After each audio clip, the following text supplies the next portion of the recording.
In the heart of the Appalachian Mountains, there was a forgotten town called Black Hollow. It was a place where the trees grew too close together, their gnarled branches twisting like skeletal fingers against the sky. The town was abandoned decades ago, after a series of unexplained disappearances. The locals called it cursed, but no one dared to speak of it aloud. Those who ventured into Black Hollow never returned. But for Evelyn Carter, a freelance journalist obsessed with unsolved mysteries, the town was an opportunity. She had spent years chasing stories of the paranormal, and Black Hollow was the ultimate prize. Armed with her camera, a voice recorder, and a backpack of supplies, she set out to uncover the truth. The road to Black Hollow was overgrown, barely visible beneath layers of moss and fallen leaves. Evelyn's car rattled as she drove deeper into the forest, the trees closing in around her. The air grew colder, and the sunlight dimmed, as if the forest itself was rejecting her presence. When she finally reached the town, it was as if time had stopped. The buildings were crumbling, their windows shattered and doors hanging off their hinges. The streets were eerily silent, save for the occasional creak of wood or the rustle of leaves in the wind. Evelyn parked her car and stepped out, her breath visible in the cold air. She noticed something strange immediately. The trees, they were unnaturally tall, their trunks twisted into grotesque shapes. Some of them had deep gashes in their bark, as if they had been clawed by something massive. And then there were the whispers. At first, Evelyn thought it was the wind, but as she walked deeper into the town, the whispers grew louder. They were faint, almost imperceptible, but they were there, voices murmuring in a language she couldn't understand. She turned on her voice recorder, hoping to capture the sound. Decided to stay in the Old Town Hall, the largest and most intact building in Black Hollow. She set up her sleeping bag in a corner, lit a few candles, and began reviewing her notes. The whispers continued, growing louder as the sun set. She tried to ignore them, but they seemed to come from every direction, echoing off the walls. As the night deepened, the temperature dropped. Evelyn's breath came out in white puffs, and her fingers grew numb. She wrapped herself in a blanket, but the cold seeped into her bones. And then she heard it, a knock at the door.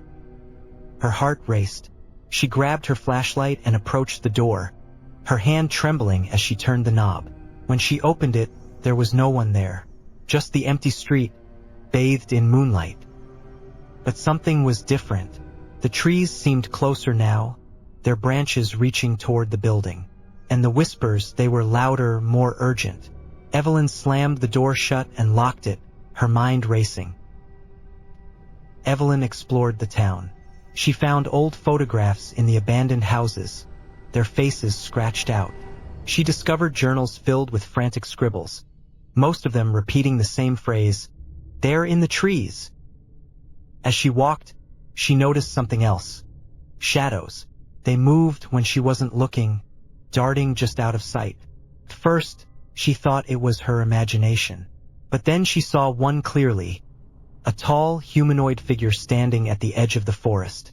It had no face, just a dark, featureless void where its head should be. Evelyn froze. The figure didn't move, but she felt its gaze on her, cold and unrelenting. She backed away slowly, her heart pounding. When she blinked, the figure was gone. That night, the whispers became unbearable. They filled Evelyn's mind, drowning out her thoughts. She tried to block them out, but they grew louder, more insistent. And then she heard a voice, clear and distinct. "You shouldn't have come here." Evelyn spun around, but there was no one there. The voice came again, this time from her recorder. She played it back, her hands shaking. The whispers were there, but beneath them was something else, a deep, guttural growl. She realized then that the town wasn't cursed. It was alive. The trees, the shadows, the whispers. They were all part of something ancient and malevolent, something that fed on fear and despair. The disappearances weren't random. The town had claimed its victims one by one. Evelyn tried to leave, but the forest wouldn't let her. The road she had driven in on was gone, replaced by an endless sea of trees.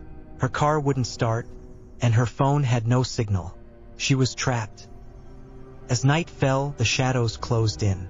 They moved through the town like living things, their forms shifting and twisting.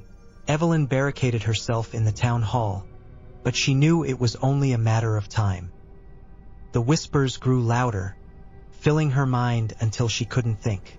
She clutched her recorder, her only connection to the outside world, and began to speak. If anyone finds this, don't come to Black Hollow. The trees, they're alive. They're watching. There. Her voice cut off as the door burst open. The shadows poured in, their forms coalescing into something monstrous. Evelyn screamed, but the sound was swallowed by the darkness. Evelyn's recorder was found a week later, lying in the middle of the road leading to Black Hollow. The town itself was gone, swallowed by the forest.